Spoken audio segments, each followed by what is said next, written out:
Senta comigo, que lá vem história. Esses dias eu estava aqui na minha sacada. Se você não conhece, eu moro aqui no terceiro andar deste lugar, com a minha parede de vidro maravilhosa, que eu amo ver o sol nascer nela. Eu consigo dormir vendo as estrelas e acordo vendo o sol nascer. Vamos lá. Esses dias eu tava aqui molhando as minhas plantinhas e eu falei assim, cara, o meu cacto tá morrendo. Esse é o senhor cacto, o senhor e a senhora cacto estão morrendo por algum motivo, não sei porquê, mas faz sentido eles estarem morrendo nessa estação. O que aconteceu? Há uns anos atrás eu era voluntário no orfanato, morei no orfanato 5 anos, fiquei na base, e a base de missões era nesse orfanato por 5 anos. E logo que eu cheguei lá, eu era a única mulher de uma turma de 6 homens. As turmas foram divididas, me perguntaram onde eu queria ficar por causa das crianças. Deus tinha me dado uma palavra sobre o orfanato, então eu escolhi ficar no orfanato e consequentemente eu era a única mulher no meio de 6 homens. E eu era muito arisca quando eu era mais nova. As pessoas falam que eu sou fechada e tal, gente. Jesus está transformando a minha vida, vocês não têm noção. Porque eu era muito arisca, muito fechada. Quem me conhece nessa época sabe que eu era muito fechada, muito fechada. As pessoas sempre falavam que eu era brava, mas não é que eu era brava, porque eu era muito fechada. Eu nunca fui de dar conversa pra muita gente, nunca fui essa pessoa. Eu preciso dar um jeito no meu cabelo, arrumar ele aqui. E aí, eu lembro que um dia nós estávamos fazendo um propósito no monte e eu pedi, no meio do processo de ir pro monte, tinha uma casa que a gente passava, né? E eu falei assim, eu posso usar o banheiro?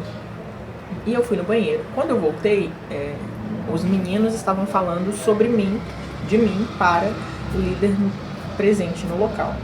E eu lembro que ele falou assim, gente, vocês precisam ter paciência com a Erika, porque a melhor descrição que eu tenho pra ela é como se a Erika fosse um cacto. Ela sofreu algumas coisas na vida, então ela é muito arisca, ela tem muitos espinhos, mas isso é pra se proteger, não é porque ela é assim, é uma forma dela se proteger. E aquilo ficou na minha cabeça. E aí eu peguei um cacto no meio do caminho, a gente passava por um caminho assim, em frente à praia. Deus foi bom comigo, porque eu morei muitos anos em frente à praia, inclusive saudades. E a gente passava assim, em frente à praia, e tinha vários cactos nessa época. Essa cidade que a gente morava era uma cidade que tem proteção ambiental, então não podia-se, na frente da praia ali, construir quiosques, que normalmente tinha nas outras praias, né? Tinha várias partes de reserva. Então dava muito cacto, muita árvore, muita coisa ali da Mata Atlântica. Eu acho que é a Mata Atlântica mesmo. E aí, nesse inteirinho, tomara que o áudio desse vídeo fique bom, porque carro, né? Espero que o trem não passe, então deixa eu gravar rápido. E aí, eu peguei um cacto, eu comecei a cultivar aquele cacto e eu ficava lembrando daquelas palavras de que a Erika parece um cacto. E aquilo me marcou muito, foi muito importante, foi muito significativo e muito importante escutar aquilo naquele tempo, naquela estação, embora tenha doído pra caramba. E aí, eu fiquei cultivando aquele cacto, e eu já não sabia nem mais o que orar. E um dia Deus falou comigo assim, Erika, embora você possa se achar um cacto, cactos também dão flores. E chegou um tempo, cactos também dão flores. Olha pro seu cacto. E eu olhei pro cacto e o cacto estava com uma flor branca, linda, maravilhosa, uma das flores mais bonitas que eu já vi na minha vida. E eu não sei se todos eles dão aquela flor, mas aquela flor me marcou. Eu tenho a lembrança dela na minha cabeça até hoje, de tão linda que ela é. Se eu achar na internet, eu ponho ela aqui no vídeo, no cantinho da tela. E aí, Deus começou a me ministrar que toda aquela casca de proteção, ela não iria impedir com que o propósito dele fosse cumprido na minha vida, mas que, independente de tudo aquilo, eu poderia florescer. E durante muitos anos, aí depois eu joguei o cacto fora e tal, e muitos anos se passaram, isso deve ter pelo menos uns 15 anos esse acontecimento. E depois disso tudo, eu fiquei assim, eu já cultivei várias coisas e tal, e a última remessa de coisas que eu cultivei, de alguma forma morria, sabe? Eu colocava planta, eu comprava terra, eu comprava potinho, eu fazia as coisas e morria. E eu fiquei assim, Deus, por que que isso tá acontecendo? Tipo, eu tô cuidando com tanto carinho, será que eu não tô sabendo como que faz? E é impressionante, o que eu dava pras pessoas, tem uma moça que eu dou várias plantas pra ela, floresce, e assim, eu dei uma roseira pra Marcilane, foi pra ela mesma, ela falou, Érica, essa roseira ela floresceu o ano inteiro, eu já perdi a conta de quantas rosas que ela deu. Aí eu dei pra ela esses dias, uns meses atrás, um lírio. Lírio? Não é lírio não. Ah, é uma outra planta, não lembro o nome. E ela falou que floresceu o ano inteiro também. Eu falei, cara, por que que comigo os meus não florescem? Eu dou pros outros florescem e os meus não florescem. E aí eu tava aguando as plantas aqui, mesmo assim eu não desisti. Continuei cuidando, tá cheio de plantinha aqui. E aí eu falei, nossa, tadinho do cacto, ele tá morrendo. E Deus falou assim, isso tá simbolizando uma estação na sua vida. Tá chegando o tempo de tudo que era cacto morrer. E consequentemente, eu decidi criar rosas. E aí, olha o que tá acontecendo com a minha roseira. Tem outras ali, mas olha aqui. Olha que linda. Já tá dando flor. O que eu quero falar com você? Eu ainda estou vivendo o meu processo e eu não estou falando nesse vídeo que eu já alcancei tudo aquilo que eu gostaria. Eu gostaria de ser uma pessoa melhor, tem muitas áreas da minha vida que eu gostaria de desenvolver assim rápido, mas enquanto eu estou no meu processo, eu preciso ajudar outras pessoas a passarem também pelos seus processos. Então, independente do processo que você está passando hoje, decida permanecer e glorificar a Deus, sabe? Seja fiel no processo. Seja fiel no processo, seja fiel no processo. A gente acha que a fidelidade é só para coisas grandes, mas se nós não formos fiéis em coisas pequenas, nós jamais vamos conseguir ser fiéis em coisas grandes. E se nós não conseguirmos sermos fiéis ao Senhor, aquilo que Ele nos fala, aquilo que Ele trata conosco, nós jamais vamos conseguir ser fiéis a outras pessoas. A fidelidade, ela começa com o Senhor, e a fidelidade começa em sermos fiéis àquilo que nós acreditamos, ao Deus que nós dizemos servir e a vida que nós desejamos construir. Então, seja fiel ao seu processo, permaneça, decida permanecer. Eu sei que é difícil, cara, eu tô falando de algo 15 anos esperando um ciclo acabar na minha vida para que outro ciclo comece, e isso aqui é desafiador porque eu sei cuidar de cacto, eu não sei cuidar de rosas. E agora eu tenho que aprender a cuidar de rosas.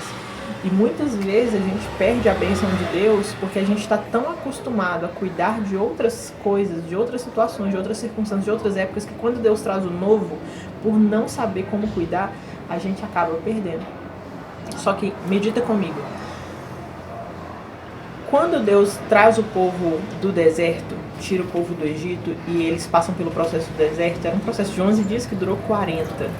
E às vezes os processos eles aumentam na nossa vida, não é porque ele é demorado, é porque nós não nos comportamos da maneira que deveria. Já parou pra pensar nisso? Não era pro povo ficar 40 anos no deserto, mas as atitudes deles levaram eles a 40 anos. E às vezes nós estamos em processos longos na nossa vida, não é porque Deus quer que seja longo, é porque as nossas atitudes nos levam a isso. Só que tem algo específico que acontece, tá? O povo passa pelos 40 anos do deserto e tal, acontece tudo aquilo ali, e aí o povo vai entrar na Terra Prometida. Só que quando eles vão entrar na Terra Prometida, o maná para de cair. A nuvem agora já não precisa proteger eles. A coluna de fogo já não aparece mais à noite, porque agora eles estão vivendo a Terra Prometida.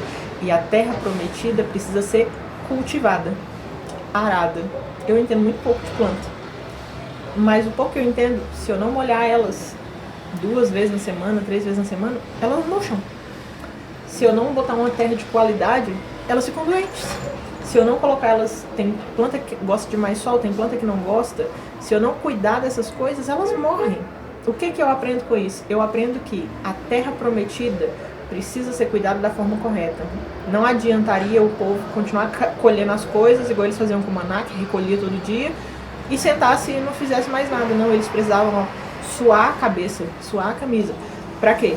Pra arar, pra cuidar, pra cultivar, pra regar, pra podar. Então, às vezes, Deus está te entregando a sua bênção, já coisas que você orou há muito tempo, mas você não quer pagar o preço de fazer o quê? Esforço. E bênção exige esforço, promessa exige esforço, tempo bom exige esforço. E nós precisamos ser fiéis naquilo que o Senhor nos entrega. Então, fica firme no seu processo, sabe? Seja fiel nas pequenas coisas e deixa Jesus fazer o resto. Faça a sua parte e deixa Jesus fazer o resto. Porque quando Ele fizer, depois que Ele fizer, a colheita vem. E deixa eu te falar, a colheita também dá trabalho. Você está colhendo em abundância, mas a colheita dá trabalho. Mas eu ouvi uma frase há um tempo atrás que ela não sai da minha cabeça. A semente que você semeia jamais vai ser a mesma coisa que você vai colher. Nós nunca vamos ter a capacidade de receber tudo que é produzido pela nossa semente. Então plante boas coisas, sabe? Porque quando você planta uma semente, por exemplo, se eu plantar uma semente de laranja, cara, eu vou ter um pé de laranja, que ele vai dar muito mais laranja. E às vezes eu peguei a semente de uma única laranja, mas vai vir tanta laranja que não vai caber na minha mão. E eu preciso compartilhar isso com outras pessoas. Segunda lição que a gente aprende, a nossa bênção não é apenas para nós, é para ser compartilhada com outros. Então, seja fiel, porque quem faz crescer é o Senhor, quem faz produzir é o Senhor, quem nos molda, quem nos trata é o Senhor. Enfim, o sol tá ficando quente e eu vou trocar de roupa, embora esteja... Nossa, tá muito... Olha só, que ângulo maravilhoso. Vou até ficar assim um tempinho pra eu poder tirar um print dessa tela. Que lindo! Enfim, seja fiel ao Senhor. Honre Jesus, mesmo quando você estiver sendo um cacto. E honre Jesus também quando você estiver florescendo. Porque não é sobre mim ou sobre você, mas sobre aquilo que Jesus está fazendo nas nossas vidas.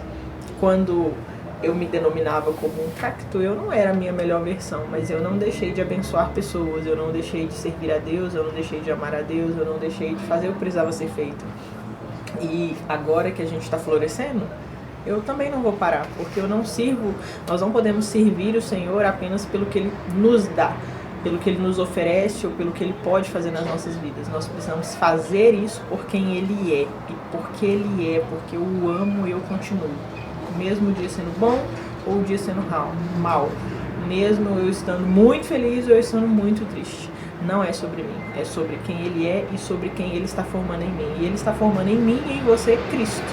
O Cristo ressurreto. Ele está nos formando, nos aperfeiçoando para que nós venhamos estar reunidos no reino de muitos irmãos, como diz em Romanos 8. Então é isso. Gostei dessa ideia de Senta e Clava em História, só que da próxima vez eu preciso de um microfone, porque é muito barulho. Glória a Deus que o trem não passou aqui, porque tem uma linha de trem aqui na porta. Então é isso. Tchauzinho. E se você gostou desse vídeo, comente para que a gente faça mais um Senta e Clava em História com a Érica Prates. Ou a Prates. Tchau, gente.